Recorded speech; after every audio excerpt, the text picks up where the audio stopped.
안녕하세요. 연세대학교 전기전자공학부에 있는 한준이라고 합니다. 반갑습니다.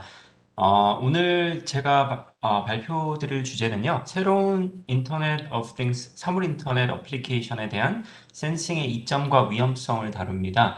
어, 이렇게 온라인으로나마 이렇게 또 여러분들하고 소통하면서 또 1시간 동안 아니면 한 45분 정도 이렇게 또 제 연구 주제에 대해서 얘기할 수 있게 돼서 굉장히 기쁘고요. 이렇게 좋은 기회 마련해 주셔서 감사드립니다.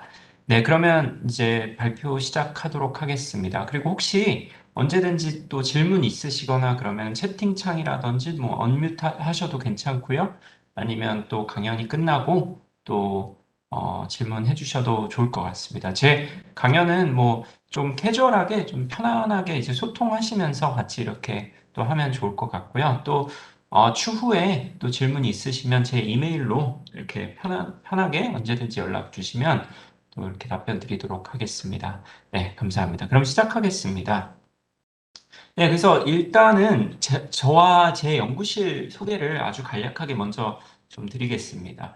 그래서 아까 앞서서 소개해 주신 대로 저는 지금 연세대학교 전기전자공학부에 있고요. 조교수로 재직 중에 있습니다. 연세대학교에 이제 임용되기 전에는 저는 싱가포르 국립대학교에서 한 3년 정도 조교수로 있었고요. 컴퓨터 사이언스 학과에 있었습니다. 그리고 작년 여름쯤에 이제 연세대학교로 이직을 하게 됐습니다. 그리고 학위는 미국 카네기 멜론 대학교에서 학부부터 박사까지 진행했습니다. 네, 저의 현재와 과거 어플리케이션들이고요. 그리고 저희 연구실을 아주 간략하게 소개해드리자면 저희 연구실은 사이버 물리 시스템 및 보안 연구실입니다. 그래서 줄여서 사이파이 연구실이라고 부르고요. 저희 구성원들입니다. 그리고 저희 연구실은 지금 현재 연세대학교는 물론이고 또 싱가포르 국립대학교에 있는 구성원과 같이 이제 제가 운영을 하고 있습니다. 네, 그래서 이제 오늘 주제로 좀 넘어가도록 하겠습니다. 그래서 전통적으로 컴퓨팅은 우리가 알고 있는 컴퓨팅은 이제 사이버 공간에서만 진행이 됐습니다. 그래서 뭐 여기 왼쪽 밑에 그림에서 보시는 것처럼 온라인 뱅킹이라든지 또 뭐 페이스북, 요즘엔 뭐 인스타그램 이런 것들도 많이 쓰이지만요. 그리고 또 지메일 같은 이런 예들이 우리가 매일 사용하는 온라인 서비스입니다. 근데 최근 컴퓨팅은 사이버 물리 공간으로 이제 탈바꿈하기 시작했죠. 그래서 사물 인터넷의 출현과 발달로 인해서 많은 기기들은 각자가 이제 센싱을 하고 또 작동 혹은 액추에이션을 한 정보를 서로 통신하게 됨으로써 우리가 알고 있는 여러 가지 이제 뭐 새로운 어플리케이션들 그러니까 스마트 홈이라든지 스마트 팩토리 그리고 자율주행 자동차에 이르기까지 이렇게 접목되고 있고요. 또 우리가 매일 갖고 다니는 스마트폰도 마찬가지고요. 그래서 이런 수많은 센서들과 AI의 발전으로 인해서 점점 기기들은 우리 인간처럼 닮아가고 물리적인 세상을 감지하고 센싱하고 인터랙션 하게 됐습니다. 그런데 이러한 컴퓨팅의 패러다임 변화 속에서 저는 오늘 여러분들께 한 가지 그 질문을 드리고 싶습니다. 아주 중요한 화두를 던지고 싶은데요. 다름 아닌 보안입니다. 그래서 그 질문은 우리가 이미 사용하고 있는 컴퓨터 보안은 뭐 이렇게 오늘같이 이렇게 콜로퀴움도 하고 있는데요. 이와 같이 이렇게 변하는 컴퓨팅 패러다임 변화 속에서 적절하고 충분할까요? 물론 제 대답은 그렇지 않다입니다. 이제 여러분들이 이미 전통적인 보안이 훌륭하다고 생각하실 수도 있겠고요. 또 많이 사용하시고 있으실 겁니다. 예를 들면 온라인 뱅킹에서 사용되는 우리 시스템을 보면 이렇게 이제 그 뭐 여기 예제에서는 뱅크 오브 아메리카지만 뭐 우리은행이라든지 기업은행이라든지 우리 국내 은행들에서도 마찬가지고요. 이렇게 서버 인증을 우선 하게 됩니다. 그래서 서버 인증이라 하면 뭐 TLS, SSL 이런 프로토콜들을 활용하는데 결국에는 서버에게 정말 그 당신이 그 뱅크 오브 아메리카의 서버가 맞는지 이걸 확인하게 되고요. 반대로 또 서버는 사용자에게 클라이언트 어센티케이션을 또 클라이언트 어텐티케이션을 또 아이디 패스워드를 통해서 하게 됩니다. 근데 아주 흥미롭게도요. 이런 여러 가지 그 기존에 있었던 온라인 혹은 이제 사이버 세상 혹은 디지털 세상에서 이루어졌던 사이버 보안은요. 결국에는 많은 부분에서 이제 아이덴티티를 베리파이 하는 게 많았습니다. 혹은 인증을 하는 것이죠. 아이덴티티를 베리파이 하는 절차니까요. 근데 안타깝게도 물리 공간에서는 꼭 그렇지 않습니다. 그 이유는 데이터가 물리적인 관계를 아이덴티티보다 훨씬 더 의지할 수밖에 없기 때문입니다. 그러니까 이게 무슨 얘기인지 조금 더 자세하게 이제 구체적으로 그 예제를 하나 들어드리겠습니다. 그래서 이제 앞으로 V2V 혹은 이 자동차 간의 통신이 깔려 있다고 생각해 보겠습니다. 그러면은 이런 도로에서 카 M과 카 A가 이제 이렇게 나란히 주행을 하고 있습니다. 카 M이 카 A 앞에서 이렇게 주행을 하고 있는데요. 여기에서 우리가 카 M이 공격자라고 가정해 보겠습니다. 그렇다면은 카 M은 카 A에게 본인의 위치가 카 A의 앞이 아닌 뒤에 있다고 속이고 싶다고 생각을 해보겠습니다.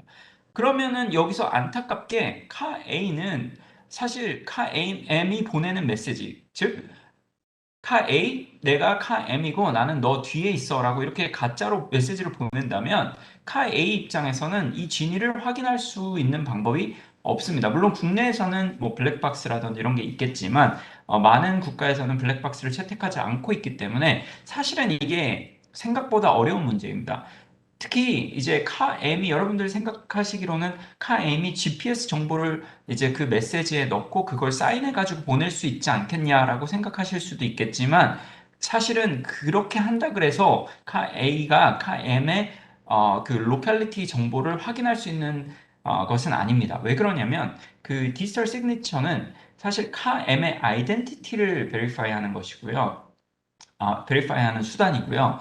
사실은 그 로컬리티 정보는 위치 정보는 확인할 수가 없는 것이죠. 그리고 또 GPS도 스푸핑이 또 될 수도 있고요.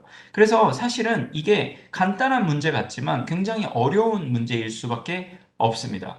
그래서 오늘 우리가 집중할 질문은 다음과 같습니다. 어떻게 하면 우리가 이런 IoT 기기들과 그러니까 사물 인터넷과 사이버 물리 시스템에게 서로의 물리적 관계를 알게 하느냐입니다.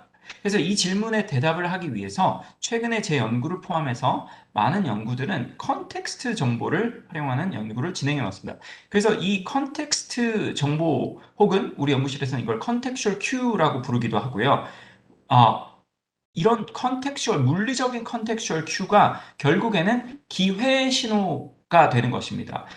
그게 무엇이냐면 여기서 이렇게 보여주는 것처럼 그 스피커에 나오는 소리, 또 뭐 세탁기의 진동 소리, 자동차의 꿀렁임, 뭐 불빛 등 이런 모든 기회의 신호, 기회의 물리적인 신호들이 즉 컨텍슈얼 큐가 이런 IoT 기기들에 탑재된 센서에서 캡처가 되고 그 캡처된 시그널을 통해서 물리적인 관계를 베리피케이션 한다라고 생각하시면 되겠습니다. 그리고 오늘 발표에 앞서서 퀴저로 한 가지 재밌는 점을 말씀드리자면 가끔은 우리가 알고 있는 전통적인 노이즈, 즉, 뭐, 진동 소리, 뭐, 꿀렁임, 이런 것들은, 전통적으로 노이즈여서 노이즈 필터링의 대상이었지만, 우리 연구에서는 오히려 반대로 역설적으로 이러한 전통적인 노이즈가 아주 유용한 시그널이 되기도 한다는 것을, 이제 저희가 이 연구를 통해서, 말씀드리고 싶습니다. 네. 그래서 우리 연구실은 이러한 그 기회 신호들을 가지고 세 가지 크게 나눠서 세 가지 정도의 연구 분야를 나눴습니다. 첫 번째로는 이런 컨텍스추얼 큐를 가지고 보안적인 리스크, 새로운 리스크 혹은 공격이 어떤 것이 있을까를 사전에 미리 선행 연구하고 그것을 이제 알아냄으로써 미리 대비할 수 있는 그런 연구를 진행하고 있고요. 두 번째로는 security benefit, 그러니까 이런 contextual cue를 가지고 새로운 보안적인 이슈들을 어떻게 하면 디펜스 할 수 있을 것인가, 그것을 이제 연구하고요. 세 번째로는 보안적인 이슈가 아니더라도 새로운 가치 창출을 할 수 있는 센싱 시스템에 대한 연구를 진행하고 있습니다. 그래서 우리 연구실에서는 여러 다양한 이 세 가지 큰 스러스트를 가지고 다양한 탑티어 보안 및 모바일 컴퓨팅 그리고 센싱 시스템 탑티어 컨퍼런스들의 이제 논문을 발표했고 그 몇 가지들을 오늘 이렇게 또 소개를 드리는 시간을 갖도록 하겠습니다. 네, 그래서 이제 이 세 가지 필러에 대해서 혹은 트러스트에 대해서 말씀을 드리도록 하겠습니다. 혹시 질문 있으시면 편하게 질문해 주셔도 좋을 것 같습니다. 네, 시간 관계상 다는 말씀을 드리지 못하고 몇 가지 흥미로운 점들을 말씀드리도록 하겠습니다. 그래서 첫 번째 스러스트는요, 그 컨텍스추얼 큐를 활용한 리스크에 대해서 말씀드리도록 하겠습니다. 어, 첫 번째로 집중해서 다룰 내용은 어, 이제 이런 컨텍스추얼 정보 혹은 센싱 정보가 너무 기기들이 너무 많은 정보를 센싱한다면 즉 오버 센싱을 한다면 어떠한 보안적인 이슈가 생길 수 있는가입니다. 우리가 이렇게 이 그림에서 보다시피 활용하는 왼쪽에 스마트폰 혹은 스마트 워치 이런 것, 그다음에 오른쪽에서 스마트 홈이나 스마트 오피스에서 수많은 센서가 우리를 모니터링하고 있고 따라서 우리의 프라이버시 정보도 잘못하면 공격자에게 넘어갈 수 있기 때문입니다. 그래서 우리 연구실에서는 이러한 오버센싱에 대한 연구를 많이 진행했고요. 오늘은 이 중에서 몇 가지 음향 데이터를, 어쿠스틱 데이터를 활용한 공격들을 먼저 소개해드리고 싶습니다. 그래서 첫 번째로는요, 그 센싱 시스템의 탑 컨퍼런스인 ACM 센시스 학회 2020년에 발표됐던 논문을 소개해드리고 싶습니다. 이 논문은 이제 기존에 여러분들 댁에서 많이 활용하실 수도 있는 로봇 청소기의 취약점을 발견한 것인데요. 로봇 청소기에서 이렇게 보시다시피 이 위에 이렇게 동그란 센서가 있습니다. 이게 이제 라이더 센서인데요. 이것을 사실은 이 로봇 청소기에는 마이크, 음성 시그널을 캡처할 수 있는 마이크가 탑재되어 있지 않습니다. 프라이버시 이슈들 때문에요. 그런데 이 로봇 청소기 위에 탑재된 이 라이다 센서를 이 마이크로 탈바꿈하는 연구를 진행했습니다. 네, 그래서 이 연구에서 핵심 포인트는 이것입니다. 로봇 청소기를 공격자가 스파잉 기기로 둔갑시키게 할 수 있는 내용입니다. 구체적으로 아까 말씀드린 것처럼 로봇 청소기에 탑재된 라이더 센서를 마이크로 탈바꿈시키는데요. 이 라이더 센서는 이 위에 동그란 건데 다른 게 아니고 로봇 청소기 그 위에서 360도를 회전하면서 각각 1도씩마다 레이저 펄스를 쏴서 주변 사물에서 반사돼서 돌아오는 시간을 통해서 그 거리를 계산해서 로봇의 환경을 매핑할 때 활용됩니다. 그래서 이것을 Time of Flight Sensor, TOF 센서라고도 부르기도 합니다. 그래서 이 매핑된 정보로 집안을 다니면서 내비게이션 하면서 청소를 하게 되는 것이죠. 근데 저희가 알아낸 아주 흥미로운 내용은요, 주변에서 사람이 대화를 하게 되면요, 그러면 그 음성 시그널이 미세하게나마 주변의 사물, 예를 들면 주변에 있는 쓰레기통이라든지 이런 컵이라든지 뭐 쇼핑백이라든지 이런 것들을 진동시키고요. 아주 미세하게나마요. 이 진동이 방금 전에 말씀드린 라이더가 쏜 레이저 펄스에 다시 실려서 라이더 센서로 반사돼서 돌아오게 되는 것을 알아냈습니다. 근데 물론 이런 음성 시그널은 아주 미세하고요. 노이지하기 때문에 아주 세밀한 프로세싱이 필요하지만 이런 프로세싱과 머신러닝을 통해서 피해자가 대화의 내용을 알아낼 수 있는 것을 연구했습니다. 그러면 이제 여기서 보시면요. 여기서 그 이제 시나리오를 좀 설명하는 그림인데요. 피해자가 이제 집에서 재택근무를 한다고 생각해 보시겠습니다. 그러면 피해자가 이제 줌이나 이런 웹엑스 같은 데 접속을 해서 이런 컴퓨터 스피커에서 피해자 컴퓨터 스피커에서 상대방의 소리가 들리겠고 이게 이제 뭐 회사 뭐 어떤 기밀이라든지 핀 넘버라든지 뭐 주민번호라든지 이런 프라이버시 센시티브한 정보가 이제 음성 신호로 이제 왔다 갔다 하게 되겠죠. 얘기를 하면서요, 대화를 하면서. 그때 마침 피해자 집에 있는 로봇 청소기가 그 옆에 있는 뭐 그 쓰레기통이라든지 이런 사물에 레이저를 쏴서 그 돌아오는 신호에 이제 음성 시그널이 아주 미세하게나마 실려 있고 그게 이제 클라우드를 통해서 공격자로 넘어가는 시나리오를 생각하고 있습니다. 그래서 저희가 그 논문에서 실험한 것을 보면요. 90% 이상의 그 디짓 아이덴티피케이션을 할 수 있었고요. 클래시피케이션을 할 수 있었고 뭐 여러 가지 그 또 추가적인 공격을 할 수 있는 것을 제시했습니다. 그래서 이것을 제가 그 조금 데모 비디오를 좀 보여드리면서 설명을 해드리겠습니다. 그래서 이제 여기서 그 보시면은 이제 이게 그 테스트 셋업입니다. 그래서 여기서 로봇 청소기가 있고요. 그 다음에 요 위에 동그란 게 그 라이다 시그널입니다. 라이다 센서입니다. 그리고 저 뒤에 있는 것이 이제 컴퓨터 스피커가 되겠습니다. 컴퓨터 스피커고 서브우퍼가 이 밑에 있고요. 그 옆에 뭐 이제 사물인 뭐 쓰레기통이 되겠습니다. 그러면 여기에서 이제 그 스피커를 통해서 저희가 우선 뭐 데모로 철프 시그널, 붐붐붐 하는 이런 다른 프리퀀시의 그 철프 시그널을 우선 틀으면 이 라이더 센서에서 보이는 그 로우 시그널을 한번 이 지금 모니터에서 보여드리도록 하겠습니다. 여기서 보시는 이 시그널이 이제 라이더 센서에서 보이는 이제 로우 시그널입니다. 근데 이제 철프 시그널을 딱 플레이를 하면요. 지금 들리시죠? 붐붐붐.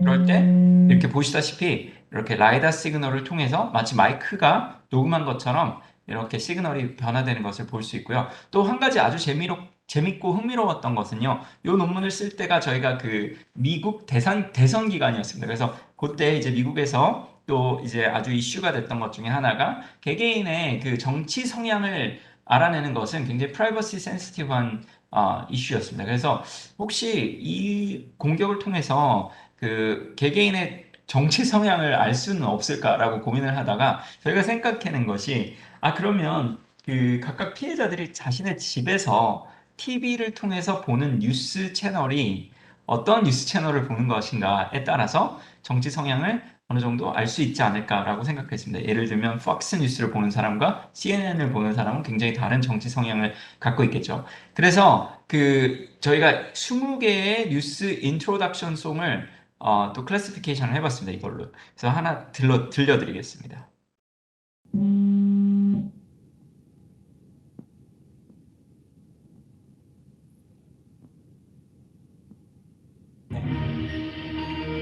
이게 이제 뉴스 채널 송 중에 하나인데요. 이런 식으로 각각의 뉴스 채널의 인트로송이 다 다르기 때문에 그 송들의 그 클래시피케이션도 이 로봇 청소기를 통해서 할 수 있었습니다. 네. 그래서 이제 요 논문이 이제 그 발표가 되고 나서 여러 그 언론에서 포브스라든지 뭐 여러 가지 언론에서 국내외 언론에서 이게 또 보도가 되기도 했고요. 그 센서스 학회에서 같은 내용으로 포스터를 발표한 것들도 포스터상을 수상했습니다. 네. 그리고 두 번째로는 마찬가지로 음향 시그널을 통한 새로운 어떤 물리적인 공격인데요. 근데 이 논문은 이제 뭐 사람의 그 음성 시그널을 뭐 도감청하는 것이 아니라 어, 이제 피해자들이 우리가 사용하는 물리적인 열쇠를 음향 시그널로만 재건할 수 있는가, 리컨스트럭션 할 수 있는가에 대한 논문이었습니다. 근데 여기서 아주 흥미로운 것은 제가 이 얘기를 이제 국내에서 이제 하게 되면, 근데 한국에선 다 디지털 도어락을 쓰는데 뭐하러 이 물리적인 키를 복제를 하는가라는 질문을 좀 받게 되는데요. 국내에서는 물론 그렇습니다만 아직도 뭐 미국이라든지 유럽, 싱가포르 등 많은 나라에서 이런 물리적인 열쇠를 매우 많이 활용하고 있기 때문에 이런 그 소리만을 가지고 이런 열쇠를 복제할 수 있다는 것은 굉장히 큰 심각한 그 프라이버시 침해 공격이 되겠습니다. 그리고 또 재밌는 에피소드가요. 제가 국내에 와가지고 작년에 이제 우리 연세대학교 학생들에게 이 논문을 이제 설명을 해주는 기회가 있었는데 제가 굉장히 놀랐던 것이 우리 이제 어린 학생들은 이 열쇠를 한 번도 사용해보지 않았더라고요. 그래서 굉장히 충격을 받았던 그런 경험이 있습니다. 네, 그래서 이 논문은 다음과 같습니다. 여기서 보시면은 이 열쇠라는 것이 사실은 다른 게 아니고 여기 795393이라고 써 있지 않습니까? 이게 이 열쇠의 비밀이 되겠습니다. 시크릿이 되겠고요. 이 시크릿을 해당 그 숫자 혹시 이 숫자가 이제 그 우리가 이제 디지털 도어락에서 활용하는 디지털 핀과 똑같습니다. 그래서 이 핀의 깊이만큼 이 열쇠를 이제 깎는 것입니다. 그래서 그걸 컷 깊이라고 하고요. 컷 뎁스라고 합니다. 그래서 이거는 7만큼 깎고 9만큼 깎고 이런 식으로 됩니다. 그래서 이제 이런 그 컷 깊이를 알아내면 결국에는 이 열쇠를 복제할 수 있게 되는 것입니다. 이 연구의 요지는 다음과 같습니다. 그래서 피해자가 본인의 집 문을 열기 위해서 열쇠를 자물쇠에 넣는 순간 이렇게 드르륵 하는 소리가 나게 되고 좀 이따 들려드릴게요. 이 드르륵 하는 소리와 함께 근처에 있는 공격자의 스마트폰 등의 마이크로 이제 녹음을 해서 그 소리만을 가지고 열쇠를 복제할 수 있는가 하는 연구입니다. 이 구체적으로 드르륵 하는 그 클릭 소리라고 저희가 그걸 불렀는데요. 이 클릭 소리는 열쇠의 컷 깊이와 밀접한 관계가 있습니다. 이러한 소리를 세밀하게 분석해서 역으로 컷 깊이를 알아내고 그것을 통해 복제하는 연구입니다. 근데 문제는 이러한 드르륵 하는 클릭 소리를 알아내는데 필요한 시그널은 아주 미세하고요. 오히려 열쇠가 자물쇠 홈에 들어갈 때 생기는 그 노이즈한 소리까지 이제 섞여 있어서 분석하고 프로세싱하기가 상당히 까다로운 챌린지를 해결하는 게 이 연구의 관건이었습니다.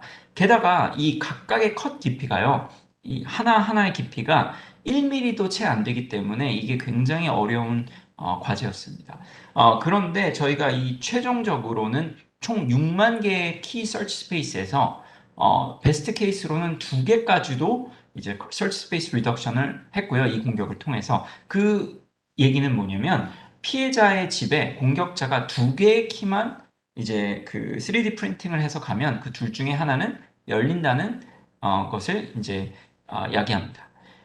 그래서 이것도 이제 저희가 그 실험 셋업을 좀 보여드리면요. 이 초창기에는 저희가 이제 어떤 센서를 활용해야 될지 잘 모르겠어서 뭐 여러 가지 뭐 이런 마이크라든지 뭐 이렇게 큰 마이크도 활용해 봤고요. 그다음에 뭐 지오폰이라 그래서 이제 진동 센서, 뭐 가속 센서 등등을 활용해 봤고, 그다음에 또 열쇠라든지 이런 것들을 알아야 되니까 이제 락피킹이라고 하죠. 이 열쇠를 따는 그런 뭐 툴도 활용해서 저희 이제 박사 학생이 이제 완전 그 락피킹 전문가가 됐습니다. 그래서 이제 이 키를 홈에 넣었을 때 나는 소리를 들려드리면요, 이런 소리가 납니다. 이런 드르륵 하는 소리가 나고요. 그다음에 이제 또 처음에 또 굉장히 어려웠던 것은 사람이 이제 키를 넣을 때마다 또 속도가 조금씩 다릅니다. 그 컨시스턴트하지 않고요. 그래서 처음에는 이것을 이제 컨트롤하기 위해서 이렇게 로봇 팔에 이제 키를 이렇게 놓고 인설트하고 빼고 이런 프로세스를 또 거쳤는데, 이런 어썸션을 또 뺐을 때 또 완전 새로운 테크니컬 챌린지가 생겨서 그것을 이제 리포팅한 게 유지닉스 시큐리티라는 그 컴퓨터 보안의 탑 컨퍼런스 학회 중에 하나에 저희가 발표하게 됐습니다. 그래서 이런 그 문도 제작을 하고요. 그 다음에 이제 또 여러 가지 그뭐 스마트폰이라든지 여러 가지 그 마이크 타입도 가지고 이제 실험을 하게 됐습니다. 그래서 이것도 마찬가지로 논문이 유즈닉스 시큐리티에 발표되고 나서 뭐 커뮤니케이션스 ACM 뉴스에도 실리기도 하고요. 뭐 포브스라든지 여러 해외 언론에도 또 국내 언론에도 실리기도 했습니다. 네. 그리고 이 논문을 통해서 저희 박사 학생은 또 구글 PhD 펠로십도 받아서 이번 여름에 또 인턴십도 진행을 했었습니다. 네. 그래서 이런 그 음향 시그널을 통해서 여러 가지 그 논문들을 이제 발표를 했고요. 또 관련돼서 음향 시그널이 아닌 논문들도 여러 공격 논문을 저희가 발표를 했는데 시간 관계상 이건 건너뛰도록 하겠습니다. 네, 질문 있으시면 채팅창에 언제든지 적어주시면 감사하겠습니다. 네, 그래서 두 번째로 그 트러스트 2라고 저희가 이제 하는데, 이제 컨텍스추얼 정보를 가지고 어떻게 하면 시큐리티 베네핏 혹은 보안의 이점을 또 연구할 수 있는가를 또 설명드리도록 하겠습니다. 네. 그래서 또 이런 그 논문들, 또 여러 가지 논문들을 저희가 발표를 하고 있는데요. 첫 번째로 그 올해 여름에 발표됐던 그 모바일 컴퓨팅 탑 컨퍼런스인 모비시스에서 발표됐던 논문을 설명해 드리도록 하겠습니다. 네, 첫 번째 이 논문은요, 그 병 안에 들어있는 액체가 불순물과 섞여 있는지를 알아낼 수 있는 연구를 진행했습니다. 이게 왜 중요하냐면요, 최근 들어서 이렇게 여러 그 언론에서 보도된 것처럼 뭐 가짜 양주라든지 이런 것들이 사회적인 문제가 엄청 심각한 문제가 되고 있고요. 심지어 가짜 양주를 마시고 말레이시아 등에서 사망하는 사건까지 보도되고 있습니다. 그래서 이런 병 안에 담긴 액체가 진품인지 가품인지를 알아내는 문제가 매우 중요해졌습니다. 이게 왜 그러냐면요, 그 가짜 양주라든지 가짜 술을 이렇게 병 안에 담고 이것을 이제 그 거의 팩토리 스탠다드로 이렇게 밀봉을 딱 하게 되면요. 일반 사용자 입장에서는 이게 가짜인지, 진짜인지를, 진품인지 가품인지를 알기가 상당히 까다롭습니다. 그래서 이게 단순히 이제 뭐 술만이 아니라, 값비싼 뭐 올리브유라든지 아니면 벌꿀들에도 해당되는 이슈입니다. 그래서 이제 가짜 양주는 보통 뭐 다른 뭐 알코올과 섞거나 심지어 메탄올과 섞어서 이렇게 사망 사고가 나기도 하고요. 그다음에 올리브유 같은 경우에는 뭐 콘 오일이라든지 뭐 옥수수 오일 등등 훨씬 더 저렴한 그런 그 오일로 이렇게 섞어서 이런 이슈가 생기고, 또 벌꿀 같은 경우에 시럽과 섞어서 이러한 그 어떤 굉장히 큰 사회적인 문제를 야기하고 있습니다. 그래서 저희가 생각한 것은 이러한 문제를 일반 사용자가 간편하게 본인의 스마트폰으로 알 수 있으면, 병을 개봉하지 않고 알 수 있으면 너무 좋지 않을까라는 생각을 했습니다. 왜냐하면 기존의 솔루션은요, 이 병을 우선 개봉을 하고 샘플을 추출해서 랩에 보내서 이 액체가 진품인지 가품인지를 계산하는 것이었습니다.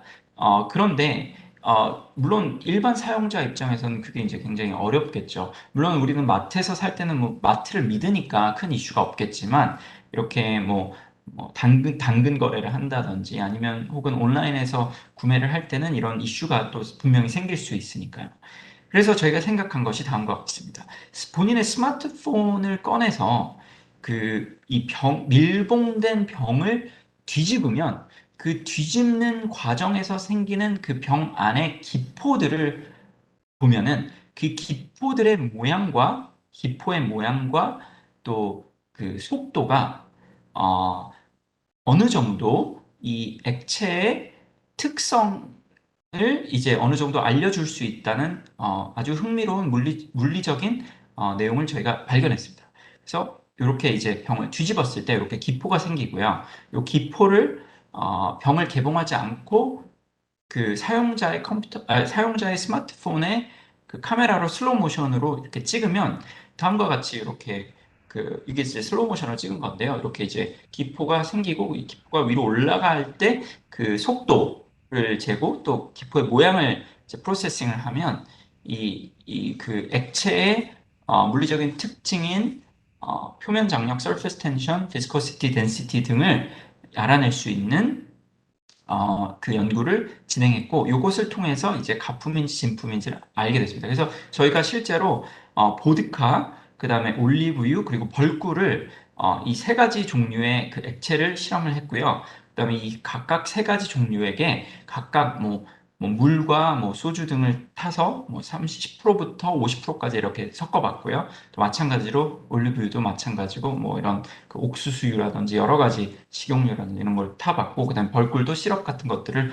타봤음에도 불구하고 이게 진품과 가품을 아주 성공적으로 90% 이상으로 디텍션 할 수 있었던 것을 이제 발표를 했습니다. 그래서 이 논문도 마찬가지로 같은 그 모비스에서 같은 내용으로 포스터도 발표를 했고 그 포스터 상을 수상하기도 했습니다. 그리고 이제 국내 언론에서도 여러 매체에서 이제 뭐 보도가 됐기도 했고요. 그래서 혹시 또 관심이 있으시면 또 언론도 찾아보시고 저희 그 논문도 찾아보시면 좋을 것 같습니다.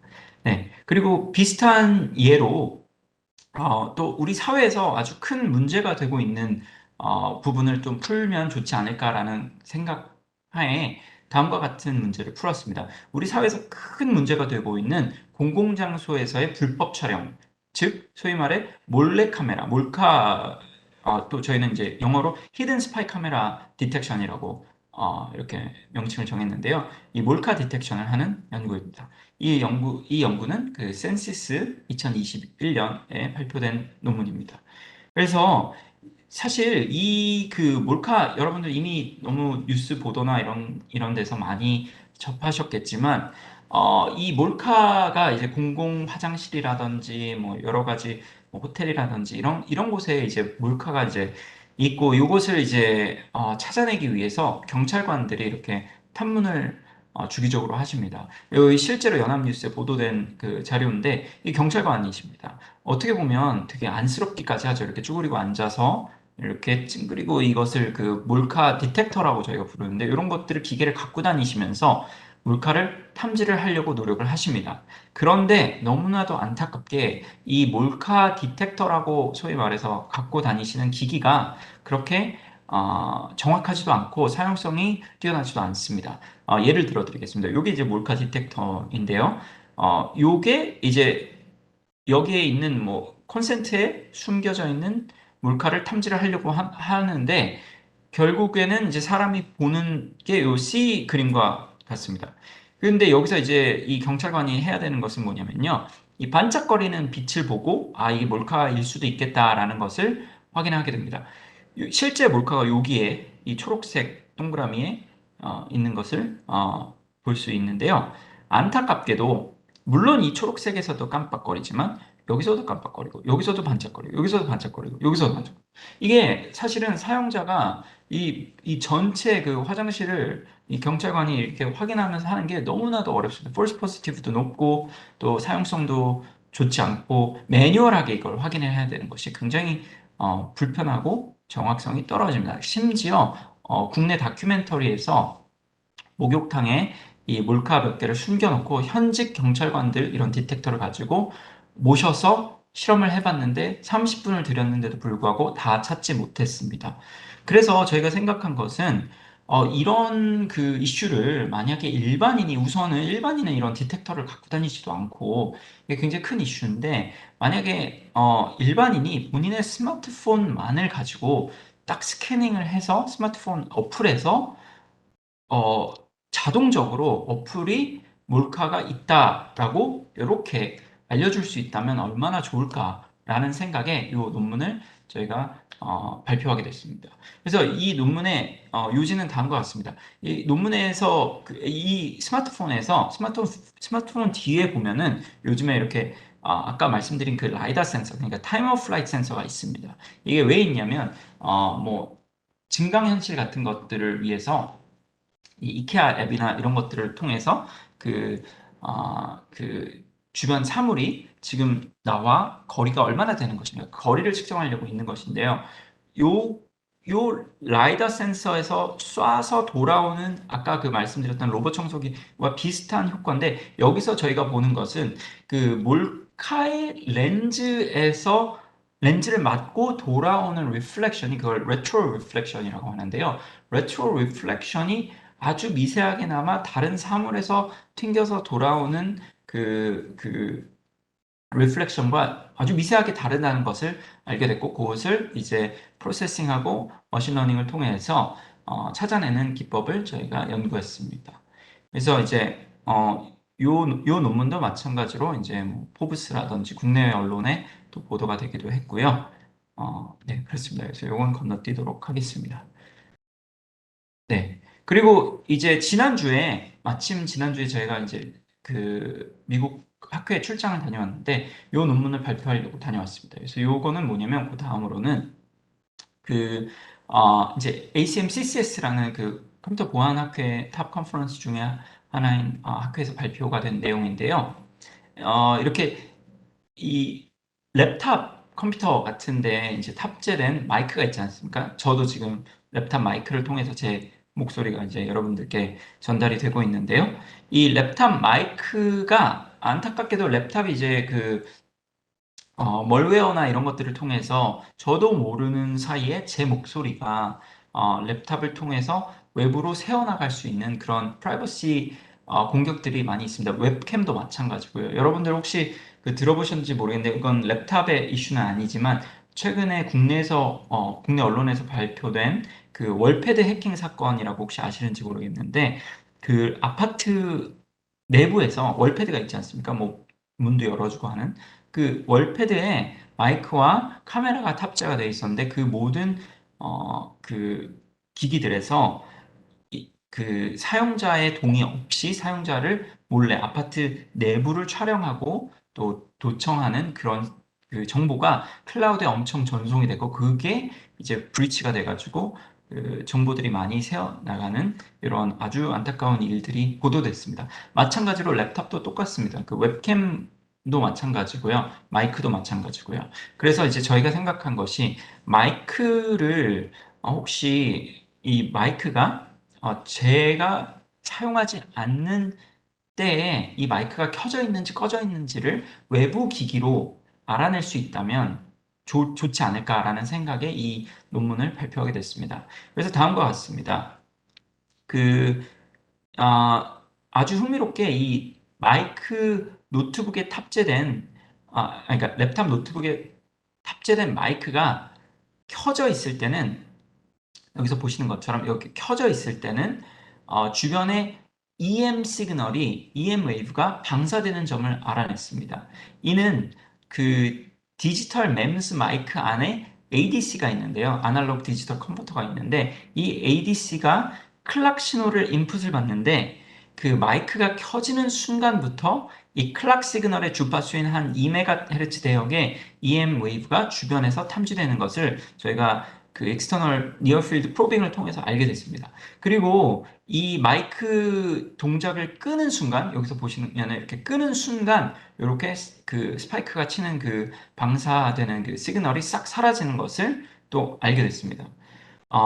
특히 이 플렉스 케이블과 연결된 마이크의 커넥터 부분, 플렉스 케이블이 접히는 부분, 그리고 이제 그 노트북 서킷트리에서 그라운드 선이 쉐어링이 되는 일로 인해서 이러한 방사가 나타나는 것으로 추정되고 있고요.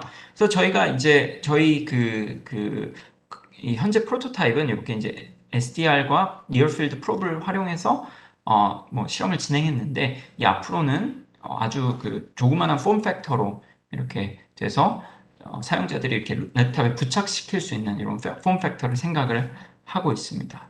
네. 그리고 네. 그래서 이제 뭐 이것뿐만이 아니고 또 여러 가지 논문들을 또 저희가 작업을 하고 있는데 그 중에서 하나의 일환으로 그 이제 보안적인 이슈뿐만이 아니라 헬스케어라든지 아니면 또 시각장애인 분들을 도와드리는 것들 여러 가지 이런 센싱 시스템도 같이 연구를 또 진행을 하고 있습니다. 그래서 혹시 이런 그 오늘 그 강연이 재미있으셨거나 관심이 있으시다면 추가적으로 뭐 질문 언제든지 해주셔도 좋고요. 또 언제든지 저한테 요 이메일로 연락 주시면 또 답변 드리도록 하겠습니다. 네, 그럼 오늘 강연 여기서 마치도록 하겠습니다. 감사합니다.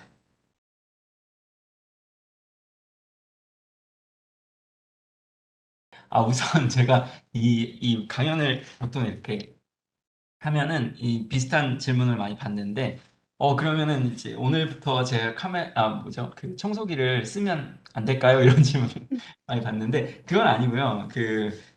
저희가 어쨌든 저희는 이제 연구로 이걸 발표를 한 거고 이게 이제 어느 정도 피지빌리티를 이제 보여드린 거라고 생각하시면 되겠습니다. 그래서 물론 이게 가능은 합니다. 가능은 한데 그렇다 그래서 오늘 뭐 당장 이 공격이 지금 막 진행이 되고 있고 제가 여러분들의 청소기를 통해서 여러분들의 소리를 듣고 있고 그런 건 아닙니다. 그러니까 너무 크게 걱정은 안 하셔도 될 것 같고요. 다만 이게 이제 충분히 기술적으로는 가능하다라는 것을 저희가 이제 미리 말씀을 드리는 거고 그것을 통해서 이런 청소기 그 제조사라든지 또 라이다 제조사들도 이런 그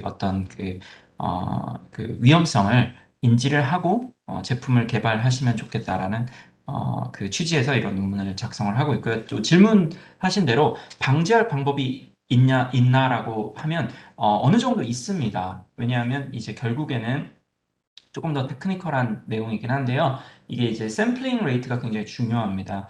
그래서 이제 1초에 몇 번의 샘플을 얻는가에 따라서 이제 그 인텔리지블한 시그널이라고 하죠. 그러니까 결국에는 사람의 귀로 듣고 무슨 얘기인지를 알아듣는 그런 시그널이 나올 수도 있고 저희 같은 경우에는 인텔리지블한 시그널이 아닙니다. 한 천 샘플 정도를 천 샘플 정도를 이제 1초에 봤는데 그 라이다 센서를 통해서요. 그게 만약에 더 확 준다면 물론 더 막 그러니까 결국 카메라 레졸루션을 생각하면 됩니다. 그래서 뭐 4K 카메라로 찍는 것과 그러니까 그다음에 이제 뭐 굉장히 그 레졸루션이 작은 카메라로 찍었을 때 마치 그 모자이크 하듯이요. 모자이크를 하면 사람의 얼굴이 누군지 알아보지 못하지 않습니까? 그런 것처럼 샘플링 레이트도 굉장히 확 줄일 수 있는 그런 방법이 있을 수 있을 것 같습니다. 근데 사실 어렵습니다. 왜냐하면 또 샘플링 레이트를 너무 낮추면 또 이 본연의 그 일을 또 하기가 또 어려워지니까 여러 가지 이슈가 있을 것 같습니다. 네, 재밌는 질문인데 가능할 것 같습니다. 왜냐면 일단은 다른 게 아니라 이제 그 어떤 액체가 병 안에 있고 그 병이 이제 아예 캔처럼 이렇게 가려져 있는 것은 안 되겠고요. 어느 정도 보일 수 있다면 충분히 가능할 것 같습니다. 네, 아주 좋은 질문이십니다. 이게 있습니다. 있고, 하나 아주 뭐랄까, 대표적인 제가 수업에서도 많이 얘기를 하는 내용이 뭐냐면요. 최근에 뉴스 보도를 보셨는지 모르겠지만 자동차 도난 사고가 꽤 많이 있었습니다. 테슬라 자동차도 마찬가지고, 테슬라 아니더라도 이게 뭐냐면, 음, 전문 용어로 키팝 릴레이 어택이라고 그래서 키팝 자동차 키 있지 않습니까? 무선 키를 요즘 많이 사용하는데 이 무선 키를 활용하는 자동차들을 이제 공격자가 실제로 어 이제 어떤 해킹 장비를 이제 뭐 가방에다 넣고 가방을 메고 이제 이렇게 자동차 옆에 가가지고 딱 문을 딱 잡으면 문이 딱 열리고 시동도 걸리고 그 자동차 그냥 운전해서 키가 없이요. 그래서 이게 어떻게 가능한가는 뭐 지금 시간이 많이 없기 때문에 이렇게 자세하게는 말씀 못 드리겠지만 온라인 찾아보세요. 찾아보시면 많이 나오는데 아주 흥미롭게 이게 최근 몇 년 동안 이제 많이 보도가 됐는데 굉장히 흥미로운 거는요.